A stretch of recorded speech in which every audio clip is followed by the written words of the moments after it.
Poden ajudar molt i moltíssim, perquè el que no és just ni és de rebut és que una persona que treballa a la terra, que ho fa amb amor, que ho fa amb dedicació, que ho fa perquè és el seu ofici, perquè li agrada, cobri o percebi per allò que produeix un preu inferior al que li suposa produir aquell producte. Això no té cap sentit.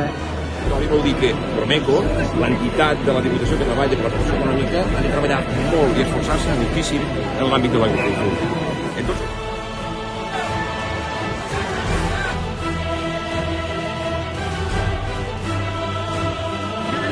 no me sentió.